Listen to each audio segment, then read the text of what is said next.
Bonjour, dans cette vidéo, on va voir comment rendre notre cartouche d'information de notre schéma un petit peu plus professionnelle que celle qu'on obtient par défaut.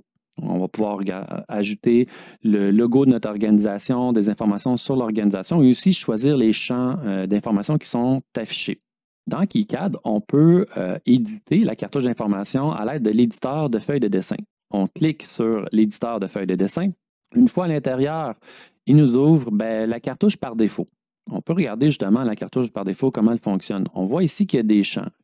Comment 4, 3, 2, 1, company, title. Donc, il y a un paquet d'informations ici. Et on se doute, le signe de dollar avec des accolades, c'est des variables. Bon, il prend où les informations de ça? Si on retourne dans notre schéma, puis on double-clique dans notre cartouche, on peut voir ici les champs d'information justement. Donc, par exemple, la taille de la page, la date, la révision, le titre, la société, les commentaires. On avait les commentaires 1 à 4. Donc, c'est à nous de décider, au fond, qu'est-ce qu'on écrit, à quel endroit. On peut remarquer qu'il n'y a pas d'auteur dans les paramètres. C'est pour ça, par exemple, qu'on avait utilisé dans le commentaire 1 l'auteur. Donc, nous, on saura que c'est là qu'on pourra récupérer cette information-là, la société, des choses comme ça. Donc, on va fermer ça. Donc, nous, on va faire table rase. Donc, on efface tout, puis on part à 0. Première chose qu'on va vouloir faire, on va mettre le logo. Ça va être rapide et joli. Fait qu'on s'en vient ici, puis on peut faire ajouter une image bitmap. Je vais dire où est-ce que je veux mettre mon image. Et maintenant, je sélectionne l'image que je veux utiliser de base. Là, pouf, elle est vraiment trop grande. Mais ce n'est pas très grave parce que dépendamment de l'image que j'avais, je peux la redimensionner. Ici, je peux jouer avec le PPI pour changer sa grosseur. Puis là, regardez, imaginons que je la réduis puis je mets 50. Oh, ça le grossit. Le PPI, au fond, c'est le nombre de points qu'on va retrouver par pouce carré. Ici, en réduisant le nombre de points, ça grossit la grosseur de chacun des pixels, si on veut. Nous, c'est le contraire, on veut le réduire. Fait que, OK, on va le mettre à 500. Oh, 500, c'est peut-être un peu trop petit. Fait qu'on va juste déplacer notre image pour voir. Et on aimerait peut-être qu'elle soit un petit peu plus grande, pour avoir plus, utiliser plus l'espace qu'on a gardé ici. Fait qu'on va mettre, on veut qu'elle soit plus grande, donc on va réduire 400. Là, on peut voir que ça s'en vient un petit peu mieux. On peut positionner en utilisant la sélection d'éléments puis en le déplaçant avec la souris, ou on peut aussi positionner ici de façon relative en bas à droite. Donc ça, c'est important là, en passant de mettre le positionnement par rapport à l'endroit où se trouve la cartouche. Parce que si on change le format de la page, notre cartouche va se ramasser en plein milieu de la page. Donc nous, on veut tout le temps qu'elle suive le coin du dessin pour garder tout le temps le même emplacement. Ici, on va tout mettre relatif par rapport au coin en bas à droite. Ça, c'est bon pour l'image.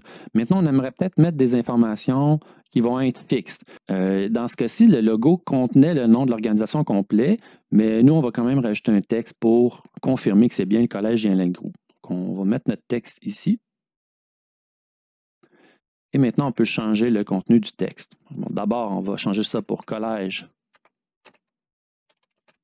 Lionel Groux. Puis, ce n'est pas tout. Là, je vais faire appliquer.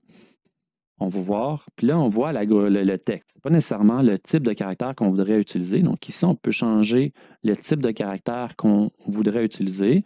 On peut aussi éditer de façon individuelle. On va commencer par juste appliquer pour voir le changement. Puis ici, en ce moment, tout est 0, mais ce n'est pas vraiment 0, c'est juste que ce n'est pas utilisé. Donc si on met 1, par exemple, hauteur, largeur, puis je fais Enter, on voit la grosseur que ça a. Si je fais juste en changer un des deux, vous voyez, ça y tire. Donc, si je veux que ça garde les proportions, il faut que je les mette égaux ces deux-là. Mais évidemment, on peut choisir un effet par rapport à ça. Moi, je le veux encore plus gros que ça. Je vais l'avoir 3, celui-là. Mettons. Puis, en faisant Enter, en passant, ça met à jour. Sinon, on peut cliquer sur Appliquer. Puis, je veux le mettre gras aussi. Donc, ça fait un petit peu mieux. Ça ressemble plus à ce que je voudrais avoir. Ensuite, je vais rajouter le nom du programme. Donc, le nom du programme, on va faire un deuxième ajout de texte. Et cette fois-ci, c'est technologie de système ordinaire. Encore une fois, on peut changer le type de caractère pour du Arial. Ici, on peut aller choisir 2,2, juste pour voir ce que ça va donner. En gras, on applique. C'est bien, j'aime bien la grosseur. Ensuite, on va fournir l'adresse. Fait qu'on va choisir un autre texte qu'on va installer ici. Même chose, donc ici, c'est le 100 rue Duquette à Sainte-Thérèse. Puis on peut choisir de rajouter une deuxième ligne tout de suite pour éviter d'ajouter tout le temps des textes. Donc là, on va rajouter l'information sur le numéro de téléphone de l'organisation encore une fois. Ça, c'est bon. Encore une fois, je vais le mettre Arial. Cette fois-ci, je ne le mets pas gras. Puis je vais le mettre 1.5 puis 1.5 pour voir qu'est-ce que ça nous donne. Puis je vais le déplacer légèrement parce que là, il est un peu trop haut. Puis ben, ça donne quand même un format qui est intéressant. Donc évidemment, on peut mettre ça à notre goût, dépendamment de ce qu'on veut obtenir. Ici, c'est une institution d'enseignement, donc ce qu'on pourrait vouloir indiquer, c'est le nom du cours. Fait qu'on va indiquer le nom du cours et c'est ce qui va nous servir au fond de paramètres configurables. Comme ça, on peut l'utiliser dans plusieurs cours, ce qui est pratique. On va rentrer ici un autre texte. Cette fois-ci, on va appeler ça cours. 2 petits points. Et puis, c'est là qu'on peut rajouter un paramètre. Donc, on met les accolades. Puis, quand je commence une accolade, il m'offre différentes variables qui sont disponibles. Moi, je vais mettre compagnie, comme si c'était le nom de la compagnie, c'est le nom du cours. On sait maintenant, quand on va rentrer la cartouche, les informations de la cartouche, on va rentrer dans le nom de la société, ça va être le nom du cours, en réalité. Excellent. Même chose, on revient ici, on peut jouer avec le font, puis mettre ce qu'on a envie pour voir qu'est-ce que ça nous donne. Puis on peut le positionner. Donc, il faut faire attention, par exemple, ici au niveau de l'alignement. Parce que si je le mets aligné à gauche, puis que le texte agrandit, ben mon cours ici, lui, mon étiquette de départ ne bouge pas, puis ben, lui, il va s'allonger, donc ça va décentrer. Si on veut que ça reste centré, ben, on va le mettre centré comme étiquette. Puis ici, je vais vraiment venir le positionner manuellement. On pourrait encore une fois, comme je disais, le positionner avec les données sur le côté. Je vais vous montrer un exemple. Donc ici, on l'a positionné de façon manuelle, mais je pourrais aussi venir ici dire ah non, moi c'est plus 15. Donc c'est le fun parce que c'est un ajustement fin. Puis là, si je fais 15.2, on va voir, il va monter un petit peu. Hein, c'est relatif au coin en bas. Donc si j'augmente l'Y, bien, il s'éloigne de ce point-là. Si j'augmente X, il va s'en aller vers l'autre côté, donc par ici. Regardez, on va mettre 100% convaincre. On voit les cétacés de l'autre côté. On va mettre ça à 80, puis il revient à peu près au centre. Donc, c'est ce qui fait notre affaire. On va voir quand on va l'utiliser pour l'essayer, on va voir l'étiquette cours va se tasser, puis ça va faire en sorte qu'on va voir le nom du cours centré en espérant qu'on ait suffisamment de place. Bon, d'autres choses qu'on aimerait probablement afficher, le titre du dessin qu'on est en train de faire ou du projet qu'on est en train de faire. On va s'ajouter une autre étiquette juste ici. Puis celle-là, ça va être le titre. Espace, 2 petits points, espace. Puis là, ben, encore une fois, on va avoir une variable. Donc, on va regarder qu'est-ce qu'on va avoir. Puis, ben, ça tombe bien parce que si on descend, il y a title. Fait qu'on va prendre title, puis on va l'utiliser. Maintenant, je m'en viens ici. On va dire 1.5, 1.5. On regardera ce que ça donne. Je ne suis pas très sûr. Puis lui, on veut l'aligner du côté gauche parce qu'on va mettre l'étiquette pour qu'on soit collé sur le bord. Donc, on va vraiment agrandir de ce côté-ci. Il n'y aura pas de problème. On fait appliquer pour voir qu'est-ce que ça donne. J'ai oublié de mettre Arial, appliquer. Puis là, ben, ce que ça fait notre affaire, ça prend à peu près l'espace qui est disponible. Donc, c'est intéressant comme ça. On peut le laisser comme ça. Si on veut, on peut essayer avec 2, voir si c'est trop grand. Ah, 2, ça utilise encore assez bien l'espace, mais c'est un peu aligné vers le bas. Donc, on va le monter un petit peu. On va lui mettre 3 ici. C'est un petit peu plus centré. Donc, c'est bien. On pourrait évidemment le calculer. Je pense que là, ça a l'air suffisamment centré pour moi. Puis ça, ben, on va utiliser la ligne au complet pour le titre. C'est quand même assez important. On va rajouter un autre paramètre important, le nom de l'auteur. Donc là, on est dans une institution d'enseignement. Puis, évidemment, il va falloir identifier qui a fait le dessin.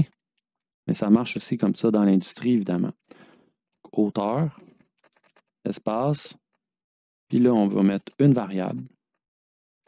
Puis la variable, ben, on avait déjà utilisé le premier commentaire pour mettre le nom de l'auteur. On va utiliser celui-là, ça fait du sens. On met notre Arial, on met ça à 1.7, disons, pour commencer, pour voir qu'est-ce que ça donne.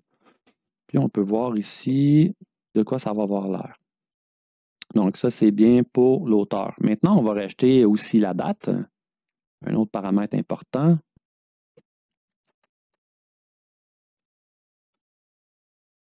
Très bien. Puis, ben, on peut aussi ajouter d'autres choses que juste du texte. On aurait pu changer en passant la grosseur puis la position des cases qui sont présentes. On aurait pu en ajouter. On peut en ajouter aussi en haut. Beaucoup de compagnies vont utiliser ça. Donc, par exemple, vers le haut ici, c'est là qu'ils vont mettre les informations sur les révisions. Une des informations qu'on pourrait mettre, bon, évidemment la révision, comme on vient de dire, mais on pourrait aussi vouloir les pages et ainsi de suite. On va se faire un espace pour être capable de mettre d'abord la révision comme on avait parlé. Bon, le nom de l'auteur, on va supposer qu'il sera à peu près jusqu'ici. Donc, on pourra repositionner la ligne par après. Donc, la ligne, là, j'ai cliqué, puis j'y suis allé à peu près. Donc, on peut faire ça. Mais on peut, évidemment, comme pour toutes les autres choses, on vient cliquer dessus, puis on peut voir ici, là, j'ai mon point de départ, puis mon point de fin.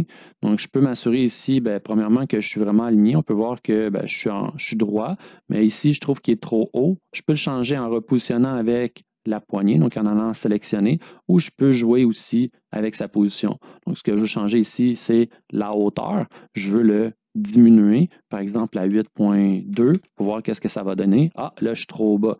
Donc, je vais revenir, je vais le mettre à 5. Ah, je suis direct où je voudrais aller. Excellent.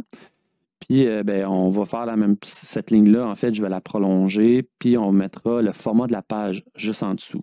Donc, au lieu ici de commencer à 5, on va diminuer ça, on va envoyer ça à 2. Puis, on peut voir qu'on arrive directement ici. En passant, c'était juste de la chance. Puis, on va se faire aussi une zone pour mettre la page. Par exemple, mettre la page ici. Donc, ici, on va se donner plus de place. Vu que c'est juste la date qui est juste à côté de nous, on va se faire une autre ligne. Encore une fois, imaginons que je l'ai mis croche, hein, parce que, je sais pas, j'ai mal cliqué, je n'ai pas utilisé d'alignement. Mais je peux recommencer ici puis tout mettre exactement où je voudrais avoir. Par exemple, 55, 55. Et voilà, tout le monde est bien aligné. Maintenant, on sait que ça ici, c'est plus à 2 que ça devrait être. Excellent. Puis lui en haut, ben, à 5, 5.5. Excellent. On a retrouvé la position qu'on voulait avoir pour l'autre information. Maintenant, ben, on va simplement les ajouter. Au niveau de la révision, c'est relativement simple, ça fonctionne comme les autres.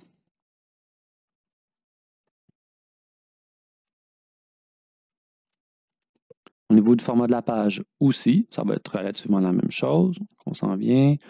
Je pourrais aussi sélectionner l'objet. Donc, au lieu de copier tout le temps mes paramètres comme je viens de faire, on pourrait récupérer les paramètres qu'on a fait pour l'objet. Donc, on peut faire CTRL-C, CTRL-V, hein, comme dans n'importe quel logiciel. Venir copier, puis au fond, ben, l'avantage, c'est que maintenant, ben, j'ai les mêmes paramètres que j'avais pour l'autre information en haut. Ben, il me reste quand même à changer l'information que je veux afficher. Dans ce cas-ci, c'est le format de la page. Puis, encore une fois, une variable. Là où ça va être un peu différent, c'est ici. On veut afficher le numéro de la page par rapport au nombre de pages totales. Ici, ben, on va encore faire un copy-paste pour démarrer tout ça, pour avoir au moins le format. C'est bien. Puis là, on n'est pas à la même hauteur. Une autre chose, hein, si je clique sur les deux ici, je peux voir hein, mon Y ici est à 3. On va le mettre à 3.7, c'est plus facile à lire au niveau de la hauteur. Puis lui ici, ben, il est à 3.74. Fait que là, on va le mettre égal. Fait que ça nous permet de facilement aligner nos informations là, lorsqu'on veut que ça soit bien aligné, évidemment. Je m'en viens ici, puis là, je vais changer. Ici, je veux que ça soit page, 2 petits points. Puis ensuite de ça, je veux que ça soit le numéro de page où je suis rendu. Donc là, une variable. Puis là, ben, c'est celui-là l'information. Donc c'est le petit carré, le dièse, qui me donne le numéro de page. Je fais un espace pour dire où j'aurais pu écrire page de, ici, de X pages. Moi, je préfère mettre une barre inclinée. Donc, on va mettre une barre inclinée, puis on met la deuxième information qui est le nombre total de pages. C'est l'autre variable qui, elle, est 2 fois dièse. Et voilà, notre cartouche est terminée.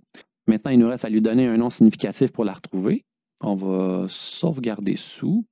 Puis juste au cas où il n'aimerait pas ça, on va le sauvegarder démo 2. Donc, on a sauvegardé démo 2. Maintenant, on peut retourner dans notre schéma puis appliquer cette cartouche. Donc, on s'en vient. J'ai le choix, je peux double-cliquer dans la cartouche existante ou m'en aller dans les ajustements d'information. Et c'est ici qu'on va changer donc la feuille du dessin. La feuille du dessin, ça nous permet de changer la cartouche, mais aussi au fond tout le format, tout ce qui est affiché par défaut, entre autres la grille de contour. Bon, nous, on a juste touché à la cartouche, c'est ça qui nous intéressait. Quand on s'en vient, c'était dans Documents. Si on utilise l'emplacement par défaut, c'est Documents KiCad, dans mon cas 7, Template, puis on choisit la démo 2, c'est celui qu'on avait fait. Puis on va juste l'appliquer sans modifier les champs, juste pour voir de quoi ça a l'air. On peut voir ici, bon, le logo est bien placé, les informations sont correctes, puis on a le nom du cours qui s'appelle rien, le titre, le nom de l'auteur, la date, page 1 de 1 qui s'est placée, la révision, le format, en ce moment, il est en A5. Puis c'est là que c'est intéressant parce que ça, c'est un choix qui était fait pour le type d'affichage. Mais voyons ce qui arrive si on change le format de la page. Maintenant, je vais me mettre en A4. L'avantage de la façon dont on a conçu notre cartouche, c'est qu'elle suit le contour. Donc, peu importe le format de la page qu'on définit, on peut la mettre en A3, qui serait probablement le maximum qu'on devrait utiliser pour une imprimante standard. On voit ici, ça suit tout le temps. Bon, évidemment, la grosseur relative de notre cartouche dépend de la grosseur du papier. On va retourner au format original qui était A5. Pourquoi A5? Ben, c'est parce qu'au fond, la grosseur du schéma qu'on avait, ça nous permettait d'avoir une belle vue pour le petit circuit. On va maintenant aussi compléter l'information. Donc, juste pour changer, on va voir qu'est-ce qui arrive si je change le nom de la société, qui est le nom du cours, par exemple, pour réalisation. Dans ce cas-ci, le titre s'est déplacé vraiment par rapport au centre. Donc, c'est comme si on avait un alignement qui était de côté. Bon, probablement que j'ai mal sauvegardé le modèle. On va aller modifier le modèle pour voir qu'est-ce qui arrive avec tout ça. On va aller ouvrir notre modèle. Puis on va aller voir l'alignement. Bon, l'alignement n'est pas du bon côté. Donc, on veut faire appliquer. Puis, on avait oublié de cliquer appliquer. Et voilà. OK, on va repositionner tout ça. Le coin ici se trouve à 110. Donc, la moitié de 110, c'est 55. Puis là, le problème que là, nous, on a, c'est qu'on fait notre positionnement en ce moment à 60. Donc, on va s'en aller à 55, vu qu'on est positionné par le centre. Et ça devrait régler notre problème une fois pour toutes. Il faut bien s'en servir de nos mathématiques. On vient, on va... et puis maintenant, c'est centré dans le milieu. Donc, on a vraiment un beau titre là, qui est bien positionné. C'est maintenant tout. À bientôt dans une prochaine vidéo.